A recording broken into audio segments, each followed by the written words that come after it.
What? Over there.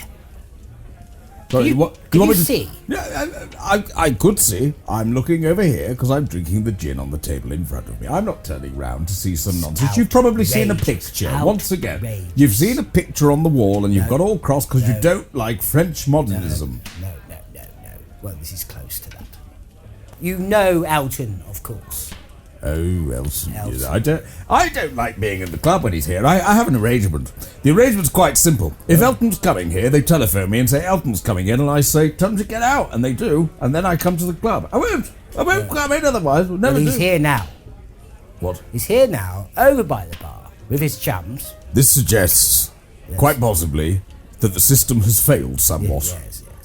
I think they've been lying to you all this time. I think they just tell you what you want to hear, to be honest, because there he is, in plain sight, over by the bar, and to top it all, this isn't the worst of it. The worst of it is that he's brought his bloody children in as well. No, I won't have this. No, you there are children at the bar right now. Are you saying if I turn around and... smiling at them. Right, if I turn around and look, are you telling me I'm going to see Elton John and children? Yes. Right, I'm turning round. Now, if he's not there, can I make this very clear to you? I'm going to finish my gin, and then I'm going to throw the glass in your face. You look for yourself and see what he's doing and see how much you like it. Because I certainly don't.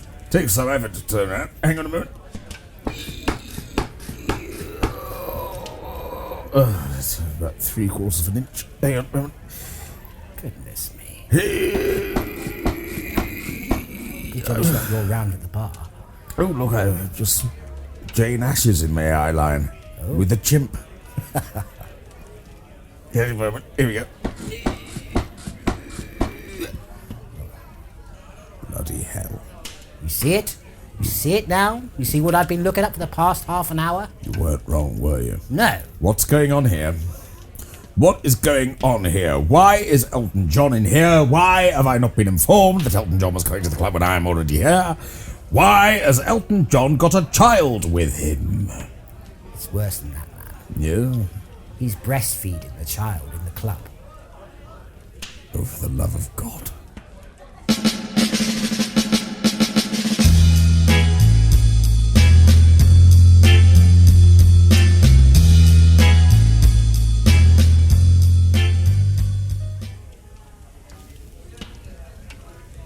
Why are you being quiet? Is it something I've said? Is it something I did? This is awkward. Well, yeah, it is. Well, I'll just try and make polite conversation then whilst you try to ignore me. Well, lunch was rather interesting, I thought. Particularly the salad dressed with almonds in cognac with those little pine nuts on the side. What are you trying to accuse me of? I'm not trying to accuse you of anything. I'm just making conversation. Yes, you're clearly salad ignoring with almonds me. on the side. I'm not having it. This is exactly the reason I'm not talking to you in the first place. Well, what's the salad got to do with me? Not because of the salad, but because of the implications. What are you talking about, man? What implications? The things that you say. You're trying to suggest things, and I've bloody well had enough. After how many years, I don't know. I'm sitting here, and you imply these things about me. I don't like it. Well, you are a little overweight. I'm not rising to it. Well, you couldn't, not with that girth. I'm still not rising to it. I wasn't trying to hurt your feelings. I was just merely pointing out, as chums do for one another. You know, like the time when you told me about my colostomy bag. You know, you pointed that out to me, you know, after you had tied it to the bar. But you did point it out eventually that my colostomy bag was tied to the bar, and after I got angry, well, a couple of days after I got angry, I thought it through, and I thought, you know what, Archie, when he did that and embarrassed me in front of everybody in the club, he was actually looking out for me, because I would have been embarrassed anyway. People would have seen it trailing around my feet, and I wouldn't have noticed, but by Archie tying it to the bar, I was forced to be confronted with it. So in a way, he was looking out for me. So me ordering you salad for lunch, I was just trying to look out for you. Do you remember that unfortunate incident that we said we would never mention? But I am going to mention. You'll have to tell me what it is so I can remember it. When you were on all fours.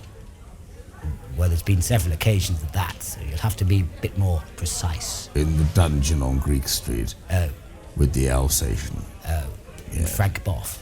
Yes.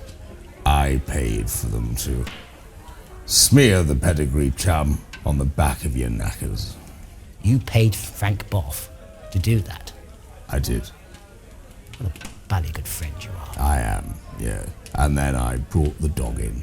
Well, I wasn't expecting the dog, to be honest. The dog was an added extra. It was an extra bonus. It was a bonus. Yes. Yes. I thought you'd enjoy that. Well, they can be quite excitable, dogs. You can. Do you remember that time when you were bitten by that jellyfish on your testicles? In the Chinese restaurant. Yes. Yes. The Li Fang Go. Yes. Yes. I put that on your chair. Did you? Yes. Well, do you know what though? It did clear up that wart. Right. Yes. What a bally good friend you are. Yeah. Christ's sake. Remember that time I nailed your testicles to the table? Was that the second time? Oh, yes. The second time with in France. Yes, in France, when I just got them, I hammered them into the table with the big nail. And the waiter thought it was snail. Yes. Yes. Do you remember that? Yeah. No. Oh. I put that to the back of my mind a long time ago. Did I had to, you see. Why is that? Well, because they've never been the same since, and I just needed a little bit of denial, really. Yeah. In that circumstance. Normally, I take it as good as any other man. And you in that circumstance, when it comes to a man's point, gentle caressing parts, you have to. This is why I'm not talking to you. Why? Because I spent a lot of money on that trip to France. But that was bloody years ago, man. It was years ago. I took you all the way to France. Me and David Bailey. Yes, I remember. David Bailey was there. It was Bailey's idea. Bailey said, why don't just nail his testicles there? I said, what, will you photograph them? She said, I'll photograph them. Okay, fair enough. Yes. Hammer. The funny thing is, a lot of people have mistaken the photographs of my testicles as Dame Judi Dench. Well, there's another reason why I'm not talking to you. Well, I do not expect you to make a mockery of Dame Judi Dench merely by having your testicles nailed to a table and then photographed. I don't see how you've got the audacity to then have testicles that look a bit like Dame Judi Dench. Well, there was an upside. They did win an Oscar for one of their portrayals in a film. Did they? Yes, my testicles. Oh, I remember that one, My Left Testicle. Yes. With that man pretending that he wasn't well. They've actually got their own agent. Have they? Yes. Well, thanks to you, in a way, I suppose. And this is why I am not talking to you.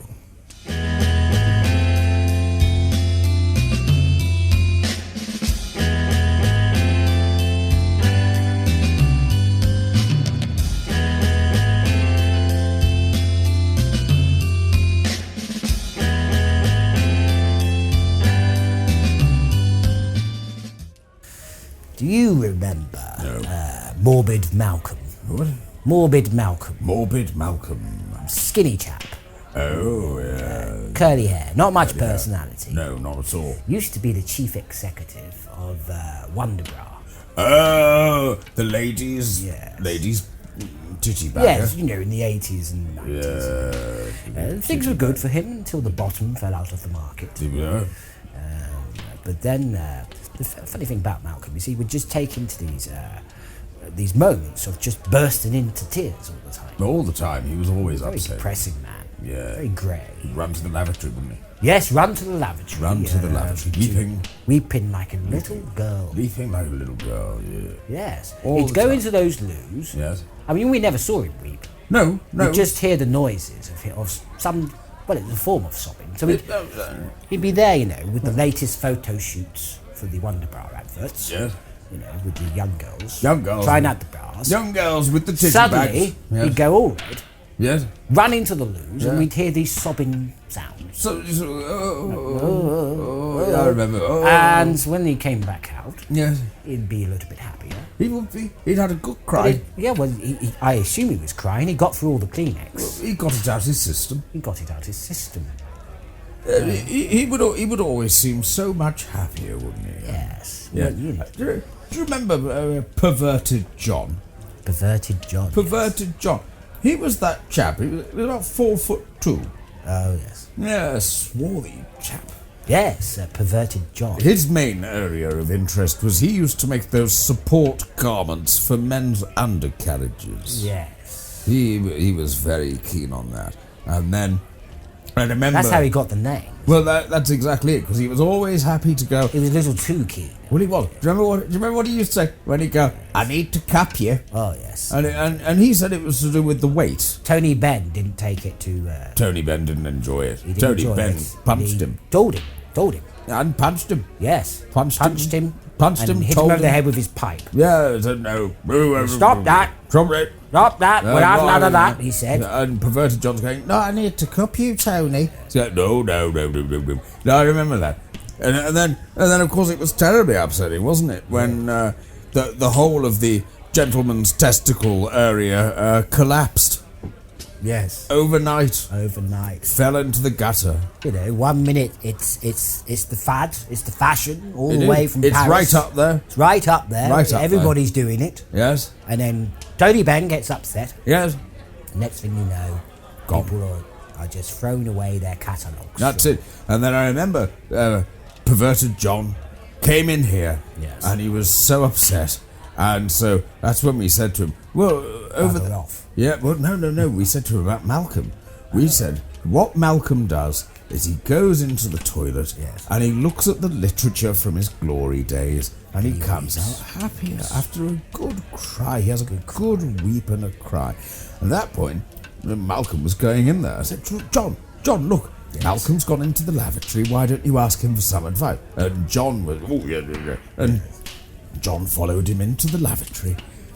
And I heard Malcolm crying. Yes. I thought that's terrible. And then I heard John crying too. Yes. This is an awful shame. And It was a kind of it was. They were crying together in unison. And when a man cries. I thought it was a couple of spunky chaps supporting each other. I thought this is jolly good stuff. And then it went silent. No noise at all.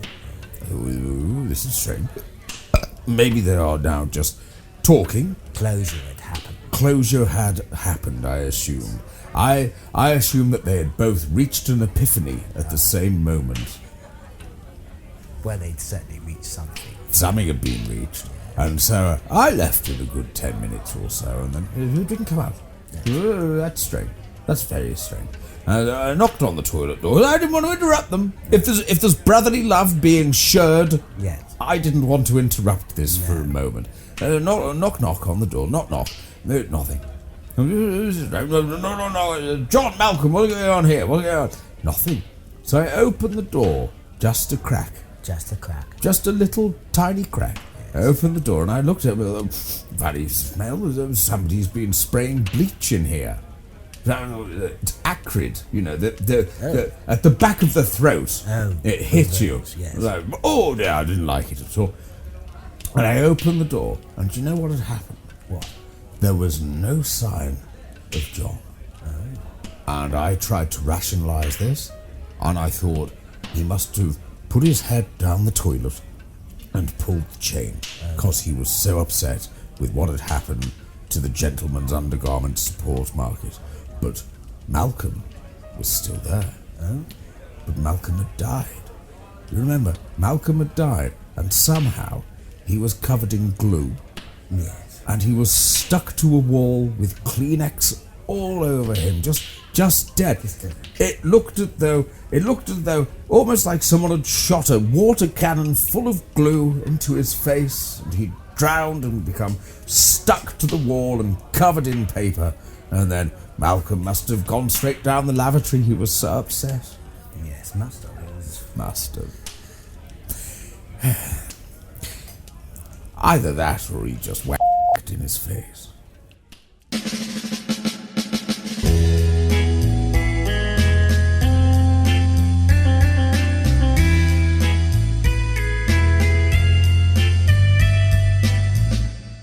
With these people. It's become like bloody Miss Selfridges or something in here these It's days. disgusting. Like It's Miss disgusting. Selfridges in 1972. Lady Selfridge feeding a parrot. Yes, Like exactly. that. It's just like that. It's become It's a just bloody, like that. a bloody circus. It is. It's like that woman who used to be on the television. It's like Thora Heard. If Thora Heard had got a dog and she was spoon feeding it, sick. That's what this is like, That's but it. worse. It This is. is worse than that. It is. This is worse than that. This is like seeing Dame Edith Sitwell putting a titty in the mouth of a gibbon. That's what this is like. No, it's worse than that. Oh. I'll tell you what this is like. This is like watching Elton John breastfeeding his children in my club.